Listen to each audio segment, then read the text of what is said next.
নেতৃত্বত আমাৰ প্ৰায়ৰিটি হ'ল এডুকেশ্যন। সেইকাৰণে ছুপাৰ 50 এটা আঁচনি লোৱা হৈছে, যাৰ দ্বাৰাই আমাৰ IAS অফিচাৰ আৰু IPS অফিচাৰ আমাৰ মানে অফিচাৰে সৃষ্টি কৰিব লাগিব। সেইটো আমি প্ৰয়োজন বোধ কৰিছোঁ।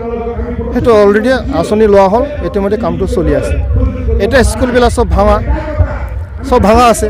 ক'ৰবাত যদি টিন, ক'ৰবাত ৱাল নাই, ক'ৰবাত মানে খোৱা পানী নাই, ব্যৱস্থা তেনেকৈ। তো 17টা বছৰ BPF এইটো কৰা নাই একো। এতিয়া আমাৰ চৰকাৰে এইটো মানে ৰিপেয়াৰিং কৰিবৰ কাৰণে আমি আঁচনি লৈছোঁ। 400টা ইতিমধ্যে ঘোষণা কৰা হৈছে যে LP আৰু ME স্কুল ৰিপেয়াৰিং কৰিবৰ কাৰণে, ৰিন'ভেশ্যন কৰিবৰ কাৰণে ইতিমধ্যে আৰম্ভ কৰা হৈছে।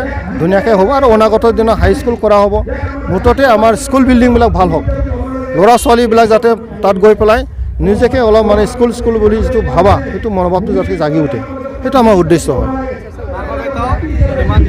নাই এইবিলাক ক'ব লগা একো নাই, এইবিলাক কোনো ইছ্যু নহয়। তেখেতে পুলিচক ভয় কৰি পলাইছে না নপলাইছে, এইবিলাক আমাৰ ক'ব লগা একো নাই।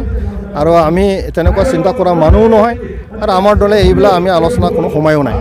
আমাৰ কথাটো হ'ল স্পষ্টভাৱে এই অঞ্চলৰ উন্নতি হ'ব লাগে, শান্তি থাকিব লাগিব, সকলোৱে আমি আগবাঢ়ি লৈ যাম। স্যাৰ আপনি কলে যে মেৰামতি না স্যাৰ ভেঞ্চাৰ বিলাকৰ অৱস্থা কি আছে বৰ্তমান LP আৰু ME ভেঞ্চাৰ স্কুল? এটা কথা স্পষ্ট আমি কৈ আহিছোঁ, ভেঞ্চাৰ স্কুলবিলাক প্ৰভিঞ্চিয়েলাইজ কৰিবৰ কাৰণে আমাৰ BTC চুক্তিত ইয়াৰ সন্নিৱিষ্ট কৰা হৈছে। ইয়াৰ প্ৰক্ৰিয়া ইতিমধ্যে অফিচিয়েলি চলি আছে। কোনটো পৰ্যায়ত কেনেকৈ লৈ যোৱা হ'ব, কাৰণ এইটো মানে অসম চৰকাৰৰ পৰা এইটো চেংচনৰ খুব প্ৰয়োজন আছে, কাৰণ বৃহৎ এটা ফাইনেন্সিয়েল এটা ইমপ্লিকেশ্যন আছে। কিন্তু এটা প্ৰক্ৰিয়া চলি আছে, এটা কমিটি বনাই পেলাই সেইটো কেনেকৈ আগবাঢ়ি লৈ যাব পাৰোঁ, সেইটো প্ৰক্ৰিয়াটো চলি আছে। মুঠতে আমাৰ যিটো চুক্তিৰ দপাত যিখিনি আছে সেইখিনি পূৰণ কৰিবৰ কাৰণে চৰকাৰে বদ্ধপৰিকৰ, আৰু BTC চৰকাৰ, অসম চৰকাৰ, ভাৰত চৰকাৰ ধুনীয়াভাৱে এটা ভাল সম্বন্ধত আছে, আলোচনা কৰি আছে। সময়ত সেইটো চব হৈ যাব।